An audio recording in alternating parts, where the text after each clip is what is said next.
ஆண்டவராக இயேசு கிறிஸ்துவுக்குள் மிக அதிகமாக நேசிக்கப்படுகின்ற உடன் விசுவாச குடும்பங்களே, உங்கள் யாவரையும் இறைமைந்தன் இயேசுவின் நாமத்தில் வாழ்த்துகிறேன். இந்த அக்டோபர் மாதம் 15ஆம் நாள் வியாழக்கிழமையின் காலை நேரத்தில் ஆண்டவருடைய ஆசீர்வாதமான இறை வார்த்தையோடு உங்களை சந்திக்கிறேன். நமது ஆரம்பம் பிதா குமாரன் பரிசுத்தாவின் நாமத்தில் உள்ளது. ஆமேன். ஜெபிப்போம். மகா இரக்கமும் கிருபையும் நிறைந்த எங்கள் நல்ல தகப்பனே, இதோ இந்த மகிழ்ச்சி நிறைந்த காலை நேரத்தில் ஆண்டவரே நம்முடைய சமூகத்தில் இருந்து உங்களுக்கு நன்றி செலுத்துகிறோம். கடந்த இரவில் எங்களுக்கு நல்ல இளைப்பாறுதலை நித்திரை அளித்து ஆண்டவரை எங்களை ஜீவனோடு எழுப்பி இந்த காலை நேரத்தில் உம்முடைய பிள்ளைகளாக எங்களை ஆண்டவரை ஆசீர்வாதமாக வைத்திருக்கிறபடினாலே நன்றி செலுத்துகிறோம். ஆண்டவரை இந்த நாளிலும் உம்முடைய இறை வார்த்தையை எங்களுக்கு ஆசீர்வாதமாய் தேரும். ஆண்டவரே, நீர் ஆண்டவரே இந்த இறை வார்த்தையினாலே கேட்கின்ற எல்லா மக்களுக்கும் ஆசீர்வாதத்தை தந்து வழிநடத்த வேண்டுமாய் கெஞ்சி மன்றாடுகின்றோம். இதை பார்த்து கேட்டு கொண்டிருக்கின்ற ஆண்டவரே, என்னுடைய வேலூர் கிறிஸ்துலுத்திரன் திருச்சபையின் மக்களையும் உலகமெங்கும் இருந்து பார்த்தும் கேட்டு கொண்டிருக்கின்ற அனைத்து மக்களையும் கர்த்தர் ஆசீர்வதியும். அடியனோடு இணைந்து ஊழியத்தில் இருக்கின்ற ஆண்டவரே அண்ணன்மார்களை நீர் ஆசீர்வதியும். இறைமைந்தன் இயேசுவின் மூலம் ஜெபிக்கிறோம் நல்ல பிதாவே. ஆமேன். ஆண்டவராக இயேசு கிறிஸ்துவுக்குள் மிக அதிகமாக நேசிக்கப்படுகின்ற உடன் விசுவாச குடும்பங்களே, இந்த மகிழ்ச்சி நிறைந்த அக்டோபர் மாதம் 15ஆம் நாள் வியாழக்கிழமையின் காலை நேரத்தில் உங்கள் யாவரையும் இந்த காணொலி மூலமாய் இறைமைந்தன் இயேசு நாமத்தில் சந்தித்து வாழ்த்துக்களை, ஸ்தோத்திரங்களை, அன்பின் வாழ்த்துக்களை தெரிவித்துக் கொள்கிறேன். இந்த நாளிலும் நாம் தியானிக்கும்படியாக தெரிந்து கொண்ட கடவுளுடைய இறை வார்த்தை அது சங்கீதம் 4. அந்த 4ஆம் சங்கீதத்தினுடைய தலைப்பு மாலை மன்றாட்டு, ஈவினிங் பிரேயர் என்று வாசிக்கின்றோம். தாவீதினுடைய ஒரு புகழ் பாடலாக இந்த பாடல் அமைந்திருக்கிறது. நம்பிக்கை மிகுந்த மாலை ஜெபம் என்று சொல்லப்பட்டிருக்கிறது. இதனுடைய பின்னணியாக நாம் பார்க்கிற போது, நான் படுத்துறங்கி விழித்தெழுவேன் என்கின்ற 3ஆம் சங்கீதத்தினுடைய 5ஆம் வசனத்தை இந்த சங்கீதத்தில் நான் படுத்துறங்குவேன் என்று 4ஆம் சங்கீதம் 8ஆம் வசனத்தோடு ஒப்பிடப்படுகிறது. முன்னையது காலைப்பா, இது மாலைப்பா என்று சொல்லப்படுகிறது. தாம் துன்ப சூழலில் சிக்குண்ட போது தாவீதோ அல்லது வேறு அரசர் ஒருவராலோ தமக்கு ஏற்பட்ட எதிர்ப்புகளிடையே ஆழ்ந்த நம்பிக்கையோடு பாடிய பாடலாகும். தனி அடியார் ஒருவர் தமக்கு ஏற்பட்ட நெருக்கடியில் நம்பிக்கை தளராது பாடிய பாடலாகவும் இருக்கலாம். இனி நான் மன அமைதியுடன் படுத்துறங்குவேன் என்ற சொற்கள் இந்த நம்பிக்கையை வலியுறுத்துகின்றன. இந்த 3ஆம் சங்கீதமும் இந்த 4ஆம் சங்கீதமும் நடை, அமைப்பு, பொருள் முதலியவற்றில் ஒன்றுபட்டு செல்வதாக நாம் பார்க்கின்றோம். ஆகவே பிரியமானவர்களே, இதனுடைய பிரிவுகளை நாம் பார்க்கிற போது, 1ஆம் பிரிவு இறைவா செவிசாய்த்தருளும் என்று முதல் வசனத்தில் சங்கீதக்காரன் ஜெபிக்கிறான். 2 முதல் 4 வசனத்தில் தம் அடியாருக்கு ஆண்டவர் செவிசாய்க்கிறார் என்கின்ற ஒரு பதில் சொல்லப்படுகிறது. 5 முதல் 6 வசனத்தில் ஆண்டவர் மீது நம்பிக்கை வையுங்கள் என்கின்ற ஒரு செய்தி சொல்லப்படுகிறது. 7 முதல் 8 வசனத்தில் நம்பிக்கை வைப்போருக்கு அமைதியும் மகிழ்ச்சியும் என்ற ஒரு கருத்து சொல்லப்படுகிறதாக நாம் பார்க்கின்றோம். மாத்திரமல்ல, இதை குறித்த இறையாளர்களுடைய சிந்தனை பார்க்கும்போது அவர்கள் கொடுக்கின்ற தலைப்பு the peace and joy of a believer. The peace and joy of a believer. சமாதானமும் சந்தோஷமும் உடைய ஒரு விசுவாசினுடைய வாழ்க்கை என்று சொல்லப்படுகிறது. Psalm 4 is a confidence psalm describing the struggle of David. தாவீதினுடைய வாழ்க்கையில் ஏற்பட்ட நெருக்கடிகள், பிரச்சனைகளை எடுத்துரைக்கின்ற ஒரு பகுதியாக இந்த சங்கீதம் அமைந்திருக்கிறது. He boldly proclaims his blessing and confidence in the Lord while exhorting unbelievers to trust in the Lord. He proclaims of his peace and joy that is found in Yahweh. கடவுளுடைய மிகப்பெரிய ஆசீர்வதிக்கப்பட்ட ஆசீர்வாதம், நீதி, நியாயம், கடவுளுடைய வழிநடத்துதல் எல்லாம் அவருக்கு இருக்கிறதாக விசுவாசிகளுக்கு அவர் எடுத்துரைக்கிறதை நாம் பார்க்கிறோம். அதாவது அன்பிலீவர்ஸ் என்று சொன்னால் அவ்விசுவாசிகளுக்கு அவர் எடுத்துரைக்கின்றார். இதனுடைய என்ன டைப் என்று நாம் பார்க்கிற போது லேமண்ட் சாம் என்று சொல்லப்படுகிறது. அதாவது புலம்பல் பாடல், லேமண்ட் இன் கான்ஃபிடன்ஸ். அது சாதாரணமான புலம்பல் பாடல்ல, ஒரு விசுவாசத்தோடு இருக்கிற ஒரு புலம்பல் பாடல், லேமண்ட் இன் கான்ஃபிடன்ஸ், இல்லையா? மன தைரியத்தோடு இருக்கிற போது பாடப்பட்ட ஒரு பாடல். அதே போல இந்த சங்கீதத்தினுடைய ஹிஸ்டாரிக்கல் பேக்ரவுண்ட் அப்படின்னு பார்த்தோம்னா, நாம் ஏற்கனவே 3ஆம் சங்கீதத்தை பார்த்தது போலவே தாவீது தன் மகனாகிய மூத்த மகனாகிய அப்சலோமுக்கு பயந்து தன் உயிரை காப்பாற்றிக்கொள்ள ஓடிக்கொண்டிருக்கிற நேரத்தில் பாடிய ஒரு பாடலாக இந்த பாடல் அமைந்திருக்கிறது. நேற்று தினத்தில் நாம் அதை குறித்து விரிவாக பார்த்திருக்கிறோம். மாத்திரமல்ல, இதை குறித்து இன்னொரு இறையியலாளர் சொல்லுகிறார், எ பிரேயர் ஃபார் ஹெல்ப், உதவிக்காக மன்றாடுகின்ற ஒரு ஜெபமாக இருக்கிறது. இதை அவர் 3 பிரிவாக பிரிக்கிறார். த கிரைஸ் ஆஃப் எ ஆங்குஷ் 1-2 என்று சொல்லப்படுகிறது. The conduct of the godly 3-6, the comfort of the Lord 7-8 என்று இந்த சங்கீதத்தை அவர் பிரித்திருக்கிறதை பார்க்கிறோம். அதே போல நம்முடைய திருச்சபையினுடைய மூத்த விசுவாசியாகவும் முன்னோடியாகவும் இருந்து நமக்கு மிகப்பெரிய வழிகாட்டுதலாக இருந்து வருகின்ற மார்ட்டின் லூத்தர் ஐயா அவர்கள் மிக அழகான இந்த சங்கீதத்துக்கு விளக்கம் அளித்திருக்கிறார்.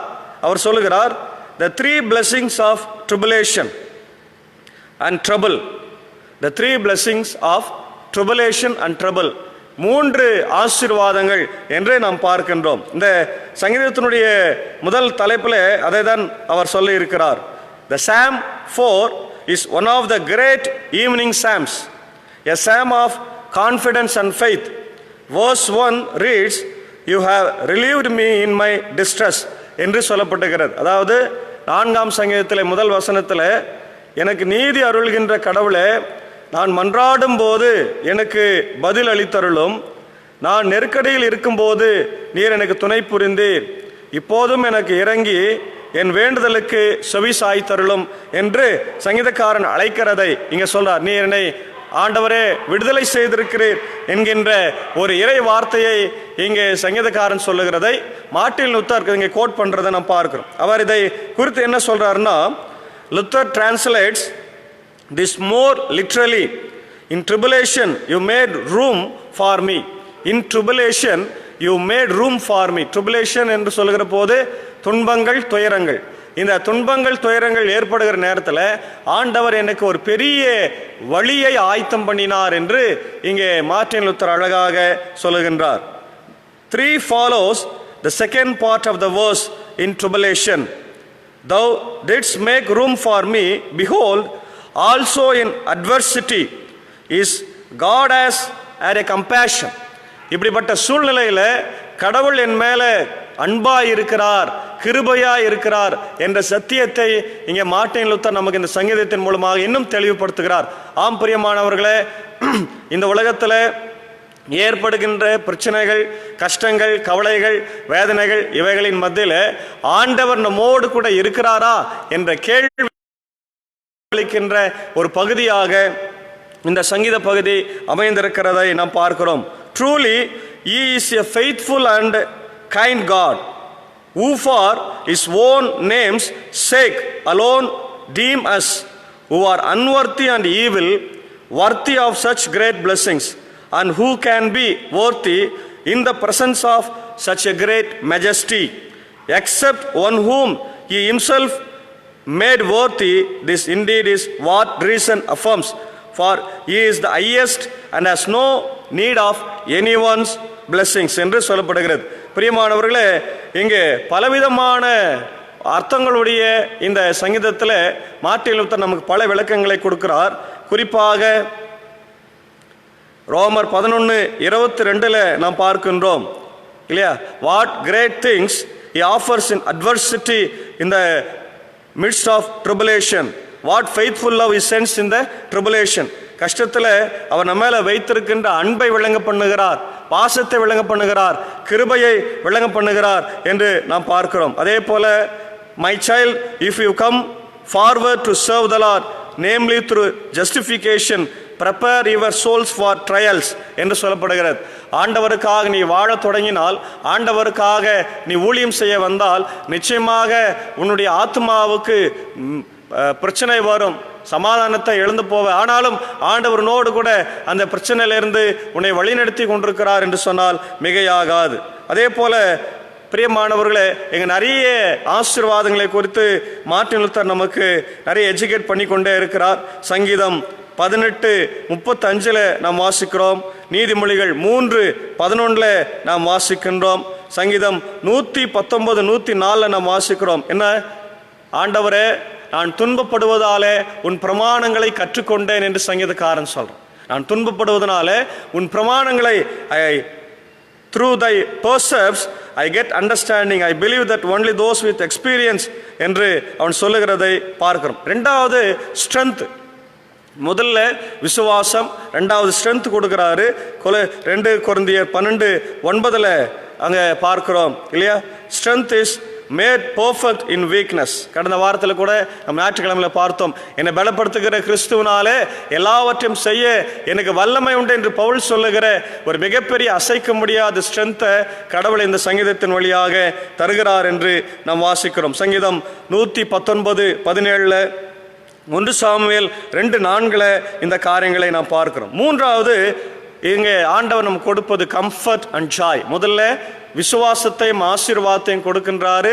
ரெண்டாவது சக்தியை கொடுக்கிறார், பலத்தை கொடுக்கிறார் இந்த பிரச்சனையிலிருந்து போராடி மேற்கொண்டு வருவதற்காக. மூன்றாவது கம்ஃபர்ட் அண்ட் ஜாய், ஆறுதலையும் சந்தோஷத்தையும் கொடுக்கின்ற ஆண்டவராக இருக்கின்றார். 2 கொரிந்தியர் 1:3-4 நாம் வாசிக்கிறோம். Blessed be the God and Father of our Lord Jesus Christ, the Father of mercies and God of all comfort, who comforts us in all our affliction. எல்லா சூழ்நிலையிலும் தன்னுடைய ஆசீர்வாதத்தை, சமாதானத்தை, ஆறுதலை தருகிற பிதாவாகிய கடவுள், குமாரன், பரிசுத்த ஆவி நமக்கு உண்டு. ஆகவே பிரியமானவர்களே, எதை குறித்து நீங்கள் கவலைப்படாதீங்க, பயப்படாதீங்க என்று சொல்லுகிறார். அதே போல 118:5 நம்ம வாசிக்கிறோம். நான் ஆண்டவர் நோக்கி கூப்பிட்டேன், என் துன்பத்தில் அவர் என்னை விடுவித்தார் என்று நாம் பார்க்கிறோம். 1 சாமுவேல் 2:1 நாம் வாசிக்கிறோம். My mouth is opened, thus it is clear that blessed Trinity offers a threefold enlargement என்று பார்க்கிறோம். அங்கே சாமுவேலுடைய வாழ்க்கையில் நடைபெற்ற சம்பவம். அவருடைய தாயார் அன்னாள் ஆண்டவரை போற்றி புகழ்கிறாள். தனக்கு குழந்தை இல்லை என்கின்ற ஒரு சோகத்தோடு ஆண்டவர்கிட்ட வருகிற போது அந்த சோகத்தை ஆண்டவர் மாற்றி உனக்கு ஒரு குழந்தை தருவேன் என்று சொல்லுகிற போது அங்கே ஒரு பெரிய ஆசீர்வாதத்தை பெற்றுக்கொண்ட சாமுவேலுடைய அன்பு தாயார் அன்னாள் புகழ்ந்து பாடுவதை நாம் பார்க்கிறோம். ஆம் பிரியமானவர்களே, இப்படிப்பட்ட ஆசீர்வாதங்களை தான் இன்றைக்கு ஆண்டவர் நமக்கு கொடுக்கிறதை பார்க்கிறோம். இங்கே லுத்தர் சாஸ்திரியார் நமக்கு இப்படிப்பட்ட ஒரு விளக்கங்களை கொடுத்து நம்முடைய வாழ்க்கையில நமக்கு உற்சாகத்தை தருகிறதை பார்க்கிறோம். மாத்திரமல்ல, தொடர்ந்து நாம் இதை படிக்கின்ற போது கடைசியாக நாம் வாசிக்கின்றோம் 7:8 ரொம்ப அழகான ஒரு பகுதி. தானியமும் திராட்சரசமும் நன்கு விளையும் காலத்திலே அடையும் மகிழ்ச்சியை விட மேலான மகிழ்ச்சியை என் உள்ளத்திலே அளித்தீர் என்று சொல்லுகிறார். அதான் கம்ஃபர்ட் அண்ட் ஜாய், ஆறுதலையும் மகிழ்ச்சியும் அளிக்கின்ற தேவன். இன்றைக்கு நம்முடைய வீட்டில் கொரோனா வைரஸ் காலத்தில் அநேக மக்கள் வேலை வாய்ப்பு இழந்து, வீடு வாசலை இழந்து இல்லையா, இன்னைக்கு அநேக மக்கள் ஊருங்களை எல்லாம் விட்டு கடந்து சென்று கொண்டிருக்கிற ஒரு காலகட்டம். பல நாடுகள் வேலை வாய்ப்பு இல்லைன்னு சொல்லி அனுப்பின் கொண்டிருக்கின்ற காலகட்டம். ஒரு புலம்பெயர் தொழிலாளர்கள் வாழ்க்கையில் எல்லாவற்றையும் இழந்து தவித்து கொண்டிருக்கிற நேரத்தில் ஆண்டவர் சொல்றாரு, என் வீட்டில் தானியமும் திராட்சரசமும் நன்கு விளையும் காலத்தில் அடைகிற சந்தோஷம் எவ்வளோ இருக்குதோ அவ்வளோ சந்தோஷத்தை என் அன்பான ஆண்டவர் எனக்கு தருகிறார் என்று. ஆம் பிரியமானவர்களே, இங்கே நாம் கடந்த வாரத்தில் கூட நாம் பார்த்தோம். அத்தி மரம் துளிர் விடாமல் போனாலும், திராட்சை செடி பலன் கொடாமல் போனாலும், தொழுவெடுத்தில் ஆடு மாடுகள் இல்லாமல் போனாலும் நான் கர்த்தருக்குள் மகிழ்ச்சியாக இருப்பேன், என் தேவனுக்குள் களி கூறுவேன். பிலிப்பியர் 4:4 பவுல் சொல்கிறார், சந்தோஷமாயிருங்கள் சந்தோஷமாயிருங்கள் என்று, கர்த்தருக்குள் எப்பொழுதும் சந்தோஷமாயிருங்கள். இங்கே பவுலடிகளார் the man of joy, the theology of joy என்று சொல்லுகிற போது அது நம்முடைய வாழ்க்கையில ஒரு பெரிய ஆசீர்வாதத்தை கொண்டு வருகிறார்கள். அப்போ நமக்கு சமாதானம் வருகிற போது நமக்கு தூக்கம் வரும். இன்னைக்கு மிகப்பெரிய ஒரு பிரச்சனை பிரியமானவர்களே, நமக்கு பணம் இருக்கும், பெரிய வீடு இருக்கும், நிறைய வீடுகள் இருக்கும், பங்களா, வெயில் காலத்துக்கு ஒன்று, குளிர் காலத்துக்கு ஒன்று, எல்லாம் நிறைய இருக்குது. ஆனால் தூக்கம் வருகிறதா? இரவில் படுத்து உறங்கினால் நமக்கு நிறைய பிரச்சனைகளை யோசித்து கொண்டே இருக்கும். ஆனால் இன்னைக்கு ஏழைகள் படுத்த உடனே தரையில் படுப்பார்கள். பாய் இருக்காது, தலையணை இருக்காது, இல்லை போத்திக்கிறதுக்கு போர்வை இருக்காது, சாப்பாடு இருக்காது, பணம் இருக்காது. அவங்களுக்கு அதுதான் பிரச்சனை, வேற எதை பற்றியும் பிரச்சனை இல்லை. படுத்த உடனே உறங்கி விடுவார்கள். ஆனால் பணம் படைத்தவனுக்கு, பணம் இருப்பவனுக்கு உயிர் பயம். யார் எப்போ வந்து என்னை கொலை செய்வார்களோ, என் உடன் மனைவியை என்னை கொலை செய்வாளோ, என் பிள்ளைகள் கொலை செய்வார்களோ, அல்லது உடன்பிறப்புகள் என்னை கொலை செய்வார்களோ, சொத்தை திருடி வருவார்களோ என்று ஒரு பெரிய பயத்தோடு நாம் வாழுகிறோம். அப்போ நமக்குள்ள என்ன இல்லை? ஒரு மகிழ்ச்சி இல்லை, சந்தோஷம் இல்லை. ஆனால் சங்கீதக்காரன் சொல்றான், நான் இங்கே மகிழ்ச்சியோடு படுத்து உறங்குவேன். இல்லையா? 8ஆம் வசனத்தில், இனி நான் மன அமைதியுடன், இல்லையா? ரொம்ப முக்கியமானது மன அமைதி. மன அமைதியை தருகிற தேவன். ஆமென். மன அமைதியை தருகிற தேவன். ஆண்டவரிடத்துல வாங்க, விசுவாசத்தோட ஜெபம் பண்ணுங்க. ஆண்டவர் இன்னைக்கு எனக்கு மன அமைதியை தாங்க ஆண்டவரேன்னு சொல்லி மன அமைதியோடு நீங்க ஜெபம் பண்ணுங்க. இங்க சொல்றாரு, நான் மன அமைதியுடன் படுத்து உறங்குவேன். ஏனெனில் ஆண்டவரே, நான் தனிமையா இருந்தாலும் நீரே என் பாதுகாப்புடன், என்னை பாதுகாப்புடன் வாழ செய்கிறீர் என்ற அசைக்க முடியாத ஒரு வாக்கு தத்தத்தை இங்கே ஆண்டவர் கொடுக்கிறதை பார்க்கிறோம். பிரியமானவர்களே, இன்றைக்கு நம்முடைய வாழ்க்கையில கூட இப்படிப்பட்ட ஆசீர்வாதங்களை நாம் பெற்றுக்கொள்வோம். ஒருவேளை இன்றைக்கு தூக்கமின்மை என்பது ஒரு மிகப்பெரிய வியாதியாக சொல்லப்படுகிறது. அதனால இன்னைக்கு நமக்கு வாழ்க்கையில சந்தோஷத்தை இழக்கிறோம், சமாதானத்தை இழக்கிறோம். ஒரு இரவு நம் நன்றாய் தூங்கவில்லை என்று சொன்னால் மறுநாளில் உற்சாகத்தோடு நம் சுறுசுறுப்போடு எழ முடியாது. நம்முடைய உடல் உறுப்புகள் செயல்படாது, இருதயம் பலவீனப்படும், கிட்னி பிரச்சனை வரும், கல்லீரல் பிரச்சனை வரும், நுரையீரல் பிரச்சனை வரும். இவை எல்லாமே பிரச்சனை வரும்னு சொல்லி மெடிக்கல் ஃபீல்டில் இருக்கிறவர்கள் சொல்லுகிறதை பார்க்கிறோம். அதுக்கு பேர் இன்சோமேனியா என்று சொல்லப்படுகிறது, தூக்கமின்மை. ஆகவே இன்னைக்கு தூக்கமின்மை ஒரு பெரிய பிரச்சனையா இருக்கிறபடினாலே நீங்கள் ஆண்டவரிடத்துல ஜெபம் பண்ணுங்க, இரவுதோறும் வேதத்தை வாசிங்க, நீங்க உங்க வாழ்க்கையில மன அமைதியை கேளுங்க. நிச்சயமாக இந்த இன்சோமேனியா, ஸ்ட்ரெஸ், டென்ஷன் இவை எல்லாவற்றிலும் ஆண்டவர் வாழ்க்கையில மாற்றுவார். நீங்க மன அமைதியோடு சமாதானமாய் படுத்து உறங்குவீங்க. காலை நேரத்தில் எந்த கஷ்டமும் இல்லாமல் எழுந்து ஆண்டவருக்காக உழைக்கும்படியாக ஆண்டவர் உங்களை பலப்படுத்துகிறார். ஏன்னா 3 ஆசீர்வாதங்களை ஆண்டவர் தருகிறார் என்று மார்ட்டின் லூத்தர் சொல்றாரு. விசுவாசம், பிலீஃப், இல்லையா? விசுவாசத்தை தருகிறார், 2வது ஸ்ட்ரென்த்தை கொடுக்கிறார், 3வது கம்ஃபர்ட் அண்ட் ஜாயை கொடுக்கிறார். ஆகவே தைரியமா இருங்கள், கர்த்தர் உங்கள் வாழ்க்கையில அற்புதங்களை செய்வாராக. கர்த்தர் தாமே இந்த திருவசனத்தினாலே இந்த காலை நேரத்தில் நம் ஒவ்வொருவரையும் ஆசீர்வதித்து காப்பாராக. ஆமென். எல்லா புத்திக்கு மேலான தெய்வீக சமாதானம் நம்முடைய இருதயத்தின் சிந்தனைகளை இயேசு கிறிஸ்துவுக்குள் காத்துக்கொள்வதாக. ஆமென். ஜெபிப்போம். துதிகளின் மத்தியிலே மகிமையோடு வீற்றிருக்கிற எங்கள் நல்ல ஆண்டவரே, எங்கள் ராஜாதி ராஜாவே, கர்த்தாதி கர்த்தாவே, நல்லவரே, வல்லவரே, வாக்குமாறாத தேவனே, இதோ இந்த காலை நேரத்தில் ஆண்டவரே 4ஆம் சங்கீதத்தை நாங்கள் வாசித்து தியானிக்கும்படியாய் கர்த்தர் கிருபை தந்தீர். மாலை நேர ஜெபம் ஆண்டவர், மாலை நேர ஜெபத்தில் நாங்கள் என்ன கேட்க வேண்டும்? எங்கள் எதிரிகள் பெருகி கொண்டிருக்கிறார்கள் ஆண்டவரே, எங்களுக்கு நிறைய கஷ்டம் இருக்கிறது, நிம்மதி இல்லை, படுத்தால் நிம்மதியான தூக்கம் வரவில்லை என்று சொல்லி ஏங்கி புலம்புகின்ற மக்கள், அநேக மக்கள் இன்றைக்கு உண்டு ராஜா. ஆகவே இன்றைக்கு நாங்கள் சேர்ந்து ஜெபிக்கின்றோம். எங்கள் வாழ்க்கையில் எதிரிகள், போராட்டங்கள், வியாதி, பலவீனம், துன்பம், கடன் பிரச்சனை, தூக்கமின்மை, ஆண்டவர் உடல் சோர்வுகள், பலவீனங்கள் எல்லாவற்றையும் மாற்றி விசுவாசத்தை கொடுத்து, எங்களுக்கு பலத்தை கொடுத்து, ஆறுதலை, சமாதானத்தை கொடுத்து, நாங்கள் ஆண்டவர் சமாதானத்தோடு படுத்துறங்கி மகிழ்ச்சியோடு எழும்படியாய் கர்த்தர் கிருபை தார். இந்த இறை வார்த்தைகளை அனுதினமும் பார்த்து கொண்டிருக்கின்ற ஆண்டவர் வேலூர் கிறிஸ்து லுத்தரன் திருச்சபையின் மக்களையும் அவருடைய குடும்பங்களையும் கர்த்தர் ஆசீர்வதியும். அதே போல கர்த்தாவே, இதோ உலகமெங்கும் இருக்கின்ற எல்லா மக்களுக்காக ஜெபிக்கின்றோம். பார்த்து கொண்டிருக்கிற ஆண்டவர் எல்லா மக்களையும் கர்த்தர் ஆசீர்வதியும். விசேஷமாக பலவீனத்தில், சுகவீனத்தில் ஆண்டவரே சமாதானத்தை இழந்து, தூக்கமின்மை இழந்து ஆண்டவர் தவித்து கொண்டிருக்கிற மக்களுக்கு ஆசீர்வாதத்தை தந்து, மனமகிழ்ச்சி தந்து குணப்படுத்துகிறார். பலவீனமாக இருக்கிற ஆண்டவர் டாக்டர் சாமியல் மார்ட்டின் அங்கிளுக்காக ஜெபிக்கிறோம்.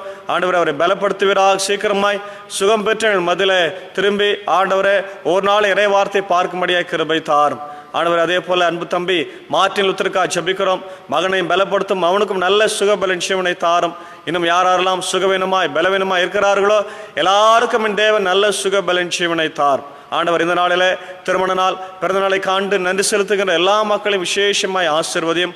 இந்த நாள் எங்களுக்கு ஆசீர்வாதமாக இருக்கட்டும். இந்த நாளில் இந்திய தேசத்திற்காக ஜெபிக்கிறோம்.